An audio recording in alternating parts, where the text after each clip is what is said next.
gentlemen, in preparation for landing, please be sure your seatbelt is fastened.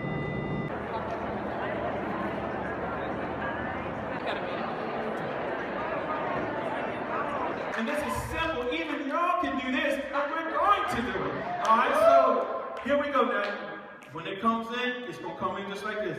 Is this sample an acid or a base? Sounds like we need an indicator on the case. To move things along, we follow the pH. All right, let's go. Ready?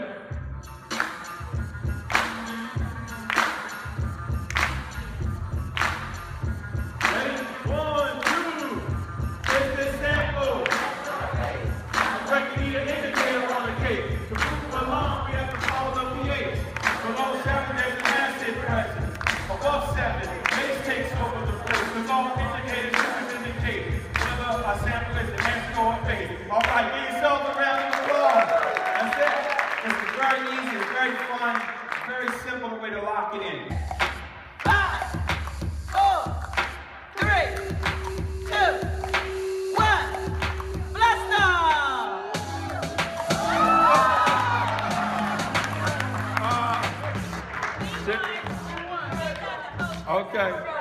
Okay, good. Let's give a round of applause.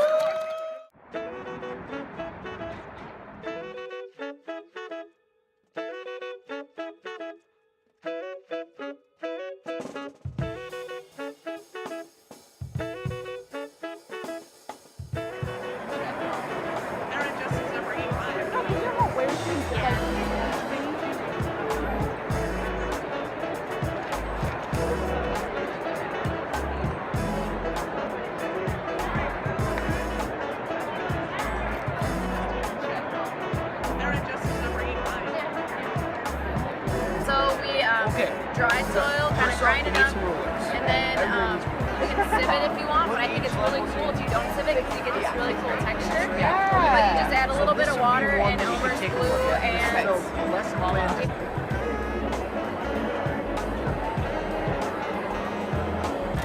This is where you order butterflies from. Except you just want to put them in the box so they'll fly out. This is what they worked with the other day in class. The sheep brain. Today I am at the National Science Teachers Association National Conference in Chicago. A lot of fun stuff going on right now at the exhibit hall. Currently I'm about to dissect the heart and show you everything that's inside the heart of a pig, which is about this big.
So I'm going to give him diabetes, and up pops a graph. Let's slow it down for a minute.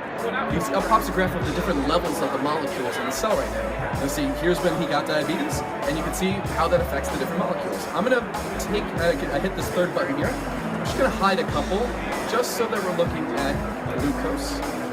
Kick it back up. So you've seen his glucose levels plummeting right now. He's still dancing, but in just a moment he's going to get a little bit less enthusiastic in his dances as the glucose levels have been. Oh, you can see he's dropped his arms. He's not doing so well pretty soon. I could give him an injection of insulin, make his glucose levels go back up. But for the purposes of the demo, not going to do that because you put this in the hands of a student before you've even launched the app. Your students are going to figure out that indeed the inevitable can occur with our little friendly organism over here. As the organelles start to fail, the cell dies, and we go through this really kind of morbid death animation as our little friend falls apart right there. But we can reset it, and he's back in business.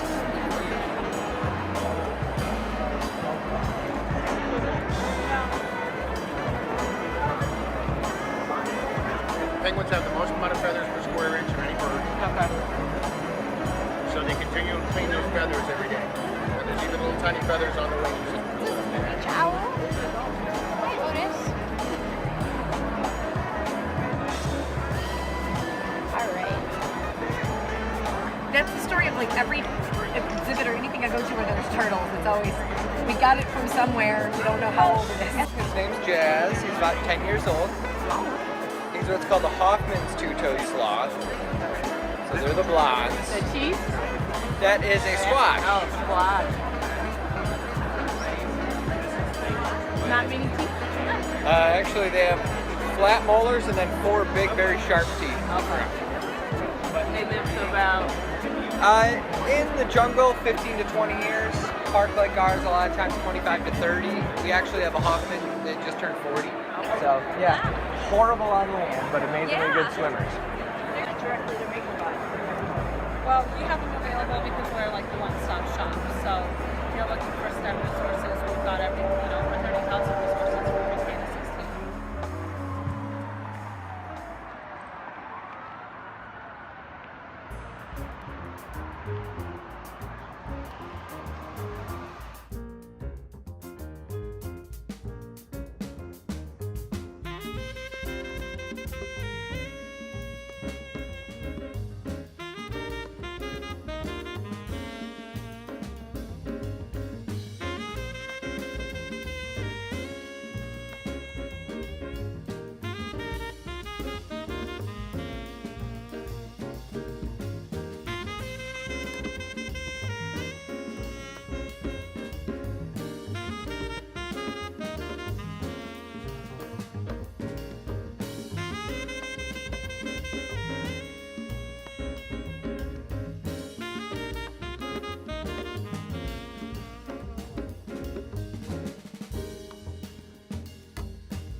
That's your move right there.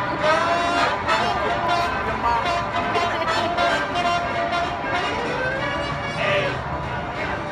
I say A, B. Oh, he's taking A, B, C. That's A, B, C, D. A, B, C, D, E. A, B, C, D, E, F, G, H, I. I say M, O.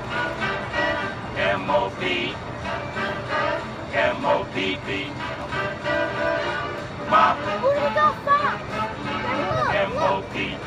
Mop, mop, mop, mop, R. I say R, A. R, A, G. R, A, G, G. Rag. R, A, G, G, M, O, P, P. Rag, mop, doodle, da, da, da. Rag, mop, doodle, da, da, da. Rag, mop, doodle, da, da, da. Rag, mop, doodle, da, da, da. Rag, mop, doodle, da, da, da. R, A, G, G, M, O, P, P. Rag, mop, mop, mop.